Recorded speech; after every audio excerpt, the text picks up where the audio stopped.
What's up, moviegoers? Welcome to the Marchio podcast. I'm your host, Anthony. In today's episode of the Marchio podcast, I'm talking about A Nightmare on Elm Street, written and directed by Wes Craven, starring Heather Langenkamp, Johnny Depp, and Robert Englund. The movie was released November 9th, 1984, has a runtime of 91 minutes. The budget is $1.8 million, and it grossed $57 million at the box office. Now, the plot concerns teenagers who are afraid to fall asleep after their dreams are invaded by a serial burnt killer who has bladed leather gloves, who goes by the name Freddy Krueger. So for the time in 1984, this movie became a big hit. People didn't know if, your dreams were, scary enough, and what Wes Craven captured was different. The film is credited with using many of the tropes found in low-budget horror films of the 70s and 80s that originated with John Carpenter's Halloween, and led this subgenre to be called the slasher film.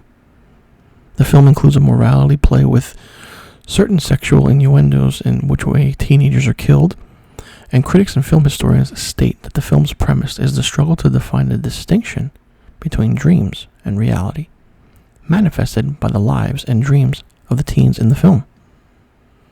Critics today praise the film's ability to transgress the boundaries between the imaginary and real, toying with the audience's perception of what's real and fake. Basically, that's what this movie does. You don't know what's real, you don't know what's fake. And the creepy thing about Freddy Krueger is that he is one of those villains that is scary. The reason he's scary is because he's not real. He's a made-up figment of these teenagers' imaginations. But you can bring him into the real world by capturing him and holding on to him. The development for the film took a while. Basically, it contains many biographical elements from director Wes Craven's childhood.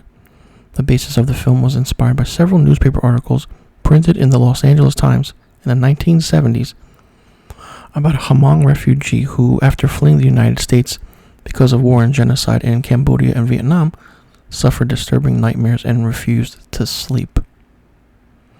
Some of these men died in their sleep soon after. Medical authorities called the phenomenon Asian death syndrome. The condition afflicted many men between the ages of 19 to 57 and was believed to be sudden unexplained death syndrome or something else. Craven stated that it was a series of articles in the LA Times, 3 small articles about men from Southeast Asia who were from immigrant families and had died in the middle of nightmares. And the paper never concealed them and never said, hey, we had another story like this. Wes Craven also stated that some of the inspiration of the film drew from Eastern religions of the world. Other sources attribute the inspiration for the film to be the 1978 student project made by Wes Craven at Clarkson University. The student film parodied contemporary horror films and was filmed along Elm Street in New York. Now, the film's villain, Freddy Krueger, is drawn from Craven's early life. One night, Wes Craven saw an elderly man walking on a side path outside the window of his home. The man stopped to glance at startled Wes Craven and walked off. This served as the inspiration for Krueger. Initially, Fred Krueger was intended to be a child molester, but Craven eventually characterized him as a child murderer to avoid being accused of exploiting a spat of highly publicized child molestation cases that occurred in California around the time of the production of this movie.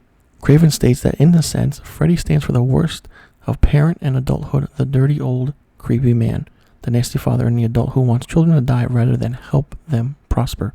He's the boogeyman and the worst fear of children, but during Wes Craven's own account, his own adolescent experiences led him to the name Freddy Krueger.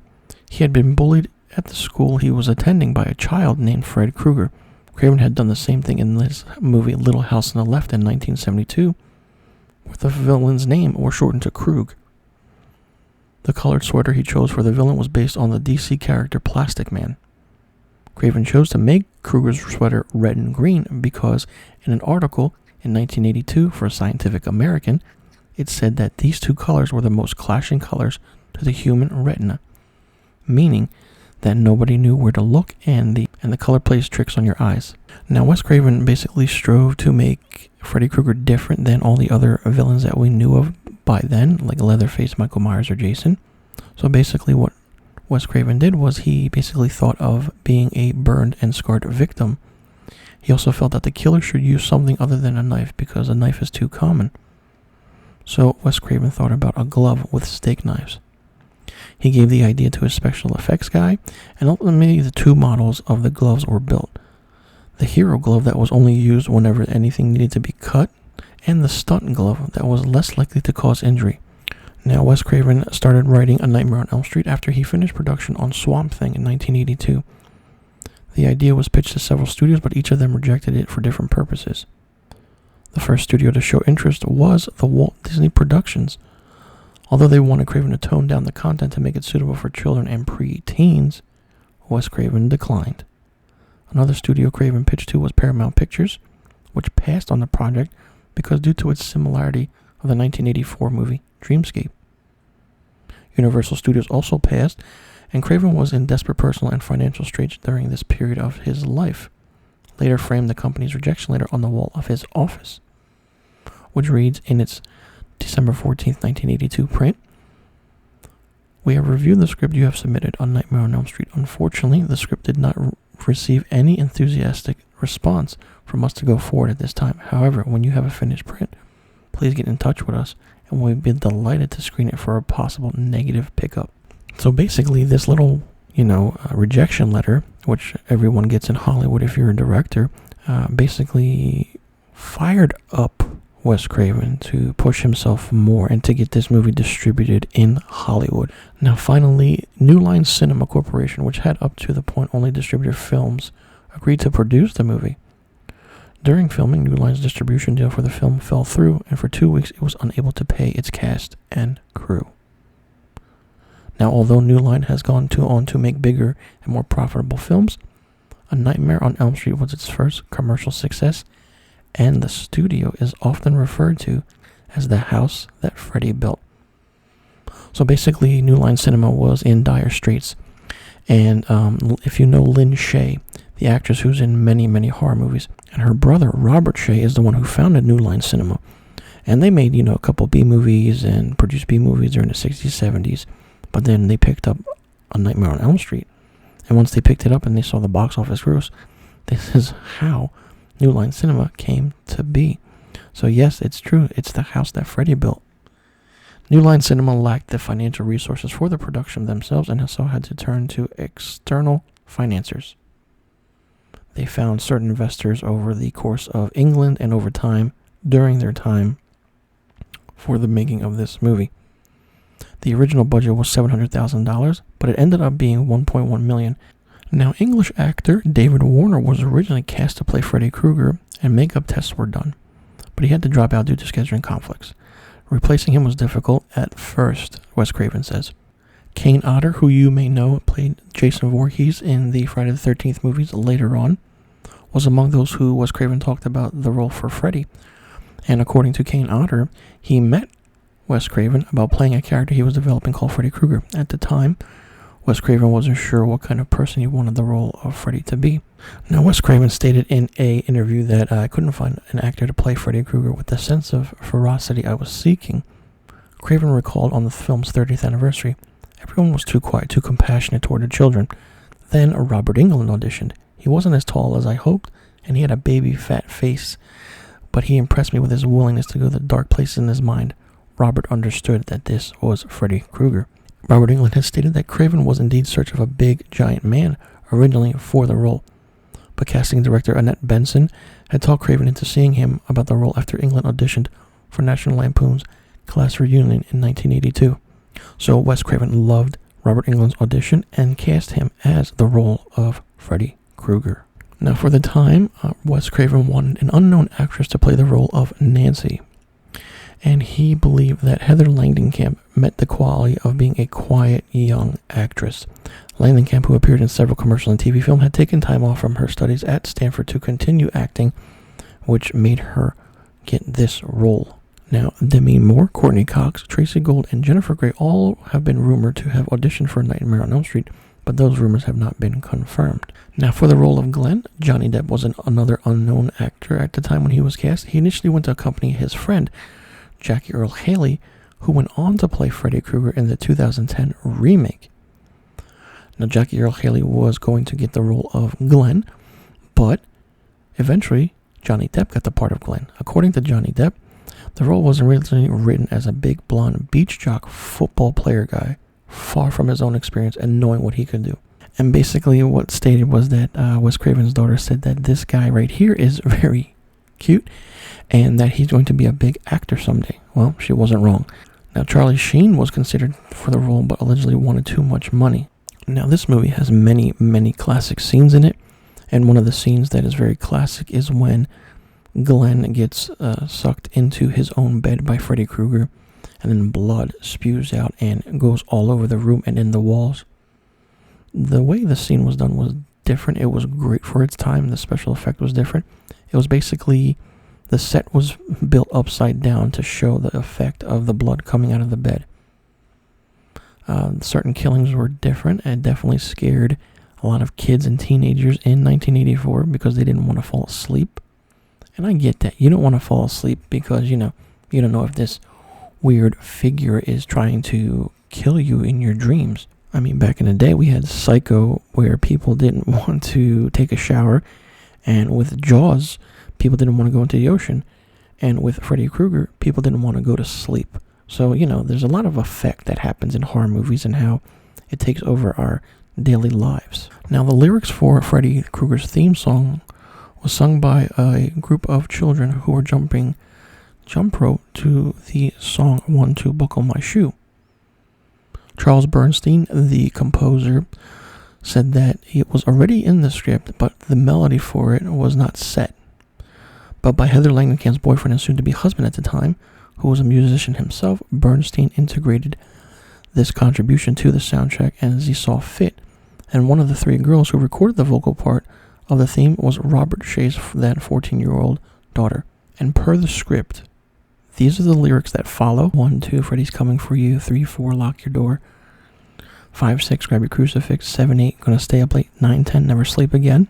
It's just crazy and fantastic, and the way things were captured in this was so much different, but it was done so well. Now, basically, Wes Craven wanted a certain theme for this movie, and the theme that he captured was basically that Freddy Krueger exclusively attacks teenagers based on the actions that have been interpreted as a symbolic traumatic experience of adolescence. Nancy is the typical teenager experiencing social anxiety, and her relationship with her parents becomes strained.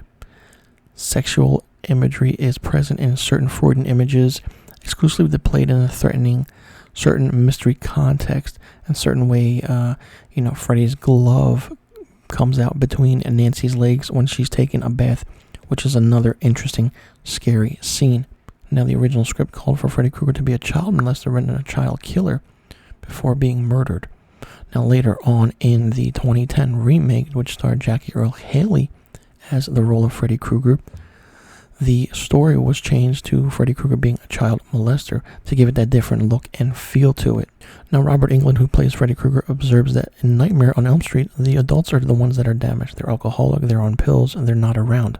And basically, the negativity and what the parents have done is all being blamed on by the kids of this murderous serial killer. Now, Nightmare on Elm Street gained notoriety and popularity and became a cult hit once its release. The factor with this movie is that we really don't get to see Freddy Krueger a lot in this movie. If you count up his, screen time, he's maybe in it close to 20 to 25 minutes total. He's in the scene a lot. He's in the end of the movie a lot, and he's not really shown during certain aspects of the film. We only see his glove, we only see the hand, and that's it, which is the scary part. And in horror movies, you used to be like, okay, let's show the monster, and it's scary. But later on, in the certain late 70s and 80s films, the monster was more so of a silhouette. It became more hidden. And when you didn't show the monster, and you didn't show what was, terrorizing the main characters, it became more scarier. And this is what that is. This is what Wes Craven did. Wes Craven captured a phenomenal presence of what Robert Englund can do as Freddy Krueger, and he brought it onto the big screen. Now, some say that the Nightmare on Elm Street movie is one of the greatest horror movies of all time. There are some yes and no's to that. I do agree, and I don't agree. There are a lot of great horror movies out there, but saying that Nightmare on Elm Street is the best one, there can be some argument for that, and I don't want to get into that argument just yet. And if you haven't seen A Nightmare on Elm Street, you really need to check it out, and you really need to do so because it's a phenomenal movie. Like I said, the reason Freddy Krueger is scary is because he's not real. He's a figment of your imagination. He's a figment of your dreams, your nightmares, so to speak. I mean, you fall asleep and you're being chased by the same person over and over again in every single dream you have, whether it's being somewhere else or somewhere, hidden. You have that one dream. And basically what happens is that you come into his world. You don't know where to go, what to do. And the way the clanging of the steak knives and the knives of his gloves hitting the metal railings and everything is creepy. And just the way he's introduced in this movie is weird. And more so, Freddy Krueger in this movie, the makeup has more of a burnt look to it. It's more gruesome. It's more, falling off of his face. And in later movies, you see that the makeup is more dry and it's more put together. What Wes Craven created in 1984 stood the test of time a lot. And it shows tremendously of how he directed this movie. The music, the look, the sound, the filmmaking, the subtle exposition, and the subtle graininess of the movie, how the lighting is and how everything is and how creepy it is different. When Freddy Krueger is on scene, we don't see him as much. He's still in the shadows. It's dark. And basically the only light that's illuminated is through the light of the main character, Nancy. And that's it. The ending I didn't like too much. The ending had sort of a different feel to it. It definitely left it open for another one. And if this movie was only the one movie that Wes Craven wanted to do, it should have ended like that. But it didn't. And I'm pretty sure the studio had ideas for more movies. So let me know in the comment section below what you think about Nightmare on Elm Street.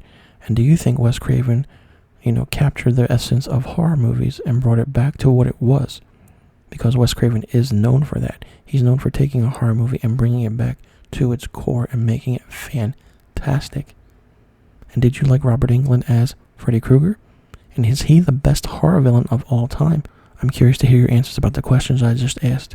And be sure you stay tuned to the next episode of the Marchio podcast, where I talk about A Nightmare on Elm Street 2, Freddy's Revenge. And be sure you click that subscribe button and hit that notification bell for new videos and new podcast episodes on the Marchio Productions YouTube page. And follow Marchio Productions on Instagram, Facebook, and Twitter. And follow me, Anthony, your host, on Instagram and Twitter at misterfilmstock. And follow the Marchio Podcast on Instagram, Facebook, and Twitter. I'll leave a link to all the social media accounts in the description box below.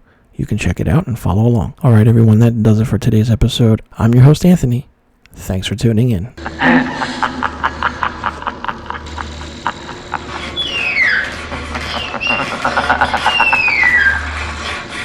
Please, God.